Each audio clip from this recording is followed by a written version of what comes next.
ఆంధ్రప్రదేశ్ రాజకీయాల్లో కొన్ని పేర్లు కేవలం పేర్లు మాత్రమే కాదు, అవి అగ్ని పర్వతాలు. కొన్ని దశాబ్దాల పాటు సామాజిక భావోద్వేగాలను, రాజకీయ సమీకరణాలను శాసించే పవర్ సెంటర్స్. అలాంటి పేర్లలో వంగవీటి మోహనరంగ అనే పేరు ఎప్పటికీ ఒక సంచలన అధ్యాయం. ఆయన జీవించి ఉన్న కాలం కంటే ఆయన మరణం సృష్టించిన పొలిటికల్ భూకంపం ఏపీ రాజకీయాలను దశాబ్దాల పాటు ప్రభావితం చేస్తూనే ఉంది. హత్య జరిగి దాదాపు 40 ఏళ్లు కావస్తున్నా ప్రతి ఏటా రంగా జయంతి, వర్ధంతి వస్తే చాలు బెజవాడ పాలిటిక్స్ ఒక్కసారిగా హీట్ ఎక్కుతాయి. అయితే ఈసారి సీన్ మునిపెన్నడూ లేని విధంగా ఒక హై వోల్టేజ్ పొలిటికల్ థ్రిల్లర్ను తలపిస్తోంది. ఈసారి చర్చ కేవలం నివాళులతో ముగిసిపోలేదు. రంగా కుమార్తె వంగవీటి ఆశా కిరణ్ పొలిటికల్ స్క్రీన్ పైకి సడన్ ఎంట్రీ ఇచ్చారు. కూటమి ప్రభుత్వం ముందు, ముఖ్యంగా డిప్యూటీ సీఎం పవన్ కళ్యాణ్ ముందు ఆమె ఉంచిన 2 డిమాండ్లు ఇప్పుడు ఏపీ పాలిటిక్స్లో తుఫాన్ రేపుతున్నాయి. అసలు వంగవీటి ఆశా కిరణ్ పవన్ కళ్యాణ్ను ఎందుకు కలవబోతున్నారు? ఆమె వెనుక ఉన్న రాజకీయ శక్తులేంటి? ఈ భేటీతో ఏపీలో ఎలాంటి సామాజిక సమీకరణాలు మారబోతున్నాయి? 99 టీవీ స్పెషల్ డీటెయిల్డ్ అనాలిసిస్ ఇప్పుడు చూద్దాం.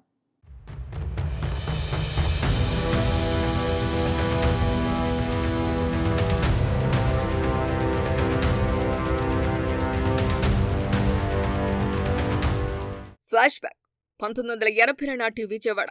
లాల్ సలాం ధ్వనుల మధ్య నుంచి, రౌడీజం గ్యాంగ్ వార్ల నీడల నుంచి ఒక సాధారణ వ్యక్తి జనం మధ్య నుంచి దూసుకొచ్చారు. అతనే వంగవీటి మోహన్ రంగా. ఆయన ఎక్కువ కాలం అధికారంలో లేరు. పెద్ద పెద్ద పదవులు అనుభవించింది లేదు. ఎమ్మెల్యేగా పనిచేసింది కేవలం 3.5 ఏళ్లే. కానీ ఆయన సంపాదించుకున్న ప్రజాభిమానం, సృష్టించిన సామాజిక చైతన్యం కోస్తంత్రను ఒక ఊపు ఊపింది. 1985 మధ్యంతర ఎన్నికల్లో కాంగ్రెస్ తరపున గెలిచిన రంగు అసెంబ్లీ కంటే ప్రజల మధ్య ఎక్కువగా ఉంటూ పేదవాడి గొంతుకగా మారారు. కాపునాడు వంటి భారీ సామాజిక ఉద్యమాలతో రాష్ట్ర రాజకీయాలు కింగ్ మేకర్గా ఎదిగారు.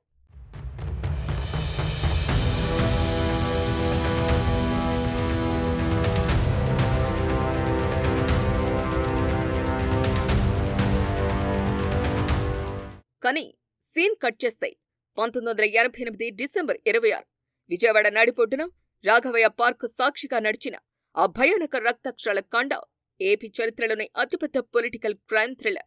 రంగా హత్యతో ఆంధ్రప్రదేశ్ ఒక్కసారిగా అగ్నిగుండమైంది. కోస్తా జిల్లాలు తగలబడిపోయాయి. ఆ ఒక్క రాత్రి జరిగిన అల్లర్లు, ఉద్రిక్తతలు దశాబ్దాల పాటు 2 వర్గాల మధ్య పచ్చగడ్డి వేస్తే భగ్గుమనేలా సామాజిక వైరాన్ని నింపాయి. రంగా భౌతికంగా దూరమై 40 ఏళ్లు అవుతున్నా నేటికి ఆయన పేరు వెనుకున్న ఓటు బ్యాంక్, ఆయన పేరు వెనుకున్న సెంటిమెంట్ ఏమాత్రం తగ్గలేదు సరికదా, ఇంకా బలపడుతూనే వస్తుంది.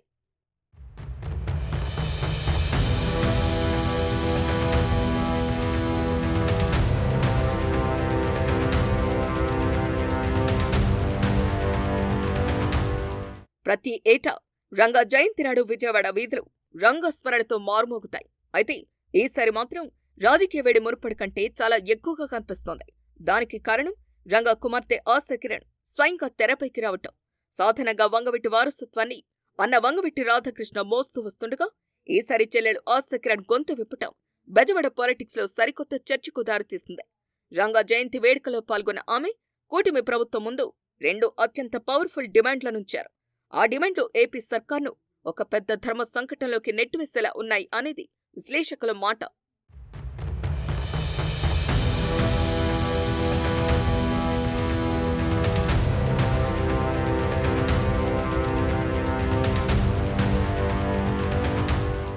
ఆశా కిరణ్ తెచ్చిన మొదటి డిమాండ్ విజయవాడ కేంద్రంగా ఉన్న జిల్లాకు వంగవీటి రంగా జిల్లాగా పేరు పెట్టాలి. రెండో డిమాండ్ కృష్ణానది తీరాన రంగా అంత్యక్రియలు జరిగిన చోట అత్యంత ప్రతిష్టాత్మకంగా రంగా ఘాట్ నిర్మించాలి. నిజానికి ఈ డిమాండ్లు కొత్తవి కావు, కానీ ఇప్పుడు టైమింగ్ చాలా ముఖ్యం. 2022లో అప్పటి జగన్ ప్రభుత్వం జిల్లాల పునర్విభజన చేసినప్పుడు కృష్ణా జిల్లాను విభజించి విజయవాడకు ఎన్టీఆర్ జిల్లాగా పేరు పెట్టింది. ఆ సమయంలోనే రంగా అభిమానులు తీవ్ర నిరసనలు తెలిపారు. నాడు ఎన్టీఆర్ పేరు ఖరారైంది. నేడు కూటమి అధికారంలో ఉంది.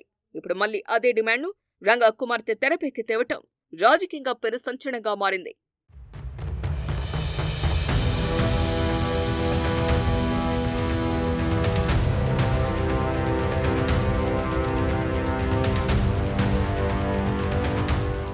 ఇక్కడే అసలైన ట్విస్ట్ ఉంది. ఈ 2 డిమాండ్ల సాధన కోసం తాను నేరుగా డిప్యూటీ సీఎం, జనసేన అధినేత పవన్ కళ్యాణ్ కలవబోతున్నట్లు ఆశా కిరణ్ ప్రకటించారు. పవన్ కళ్యాణ్ ఈ డిమాండ్లపై సానుకూలంగా స్పందిస్తారనే నమ్మకం తనకు ఉందన్నారు. ప్రస్తుతం కాపు సామాజిక వర్గాల్లో పవన్ కళ్యాణ్ కు ఒక తిరుగులేని మాస్ ఫాలోయింగ్ ఉంది. అటు వంగవీటి రంగా పేరు కూడా అదే సామాజిక వర్గాల్లో ఒక అంతులేని సెంటిమెంట్. ఇప్పుడు ఈ రెండు శక్తులు అంటే రంగా వారసత్వం, పవన్ కళ్యాణ్ క్రేజ్ ఒకే వేదికపైకి వస్తాయి. అది కేవలం ఒక వినతి పత్రం ఇచ్చే భేటీగానే మిగిలిపోతుందా, లేక దీని వెనుక రాబోయే రోజుల్లో ఏపీ పాలిటిక్స్ ను మార్చేసే ముందస్తు పొలిటికల్ స్కెచ్ ఏమైనా ఉందా అనే అనుమానాలు బలపడుతున్నాయి.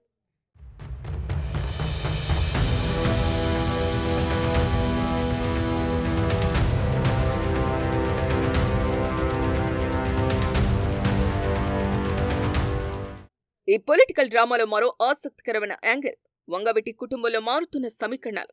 గత ఏడాది డిసెంబర్లో జరిగిన రంగానాడు కార్యక్రమంలో ఆశా కిరణ్ చాలా యాక్టివ్గా పాల్గొన్నారు. అప్పటినుంచే ఆమె డైరెక్ట్ పాలిటిక్స్ లోకి వస్తారనే ప్రచారం జరుగుతోంది. అయితే ఇక్కడ గమనించాల్సిన విషయం ఏంటంటే రంగా కుమారుడు వంగవీటి రాధాకృష్ణ ప్రస్తుతం తెలుగుదేశం పార్టీలో ఉన్నారు. ఆయన పొలిటికల్ ట్రాక్ రికార్డ్ చూస్తే కాంగ్రెస్, వైసీపీ, టీడీపీ అంటూ పలు పార్టీలు మారారు. ప్రస్తుతం టీడీపీలో ఉంటూ కాస్త సైలెంట్ గా ఉంటున్నారు. ఈ తరుణంలో సోదరి ఆశా కిరణ్ ఏ పార్టీలోనూ చేరకుండా డేరుగా పవన్ కళ్యాణ్ వైపు మొగ్గు చూపటం వంగవీటి కాంపౌండ్ లో సరికొత్త లైన్ క్లియర్ అవుతుందా అనే అనుమానాలను రేకెత్తిస్తోంది. అన్న టీడీపీలో సోదరి జనసేన వైపు అడుగులు వేస్తే బెజవాడ వంగవీటి ఓటు బ్యాంక్ ఎటువైపు టర్న్ తీసుకుంటుంది అనేది ఇప్పుడు $1 మిలియన్ ప్రశ్న.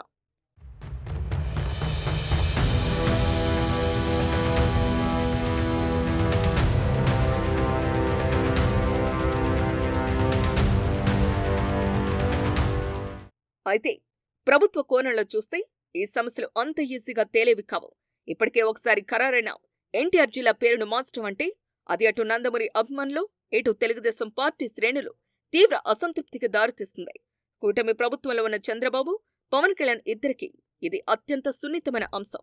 ఒకరి పేరు తీసి మరొకరి పేరు పెట్టడం రాజకీయంగా పెద్ద రిస్క్ తో కూడుకున్న పని. అయితే విశ్లేషకుల అభిప్రాయం ప్రకారం జిల్లా పేరు మార్పు కంటే కృష్ణానది తీరాన రంగా ఘట్ నిర్మించడం అనే డిమాండ్ కు ప్రభుత్వం ఈజీగా గ్రీన్ సిగ్నల్ ఇచ్చే అవకాశం ఉంది.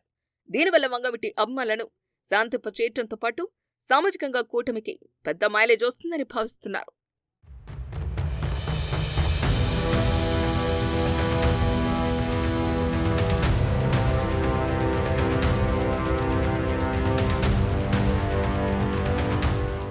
రాబోయే రోజుల్లో ఈ భేటీ ఏపీ రాజకీయాల్లో ఎలాంటి ప్రకంపనలు సృష్టించబోతుంది? వంగవీటి ఆశా కిరణ్ కేవలం తన తండ్రి స్మారకం కోసమే పవన్ కళ్యాణ్ కలుస్తున్నారో, లేక జనసేన పార్టీ ద్వారా ప్రత్యక్ష రాజకీయాలకి ఎంట్రీ ఇచ్చి బెజవాడ సెంట్రల్ లేదా తూర్పు నియోజకవర్గాల నుంచి తన అదృష్టాన్ని పరీక్షించుకోవాలని చూస్తున్నారు? పవన్ కళ్యాణ్ ఈ సెంటిమెంట్ ను ఎలా డీల్ చేయబోతున్నారు? చంద్రబాబు నాయుడు ఈ సమీకరణాలను ఎలా బ్యాలెన్స్ చేస్తారు?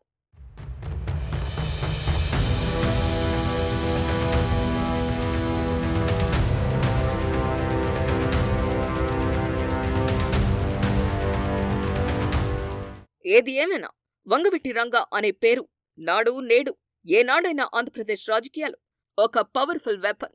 ఇప్పుడు ఆ వారసత్వ అస్త్రం కుమార్తె ఆశా కిరణ్ రూపంలో పవన్ కళ్యాణ్ చెంతకు చేరబోతుంది. ఈ భేటీ తర్వాత కూటమి ప్రభుత్వం ఎలాంటి సంచలన నిర్ణయం తీసుకోబోతుంది? వంగవీటి ఆశా కిరణ్ భవిష్యత్ రాజకీయ అడుగులు ఏ తీరానికి చేరబోతున్నాయి అనే ప్రశ్నలకు సమాధానాలు దొరకాలంటే మరికొన్ని రోజులు ఆగాల్సిందే.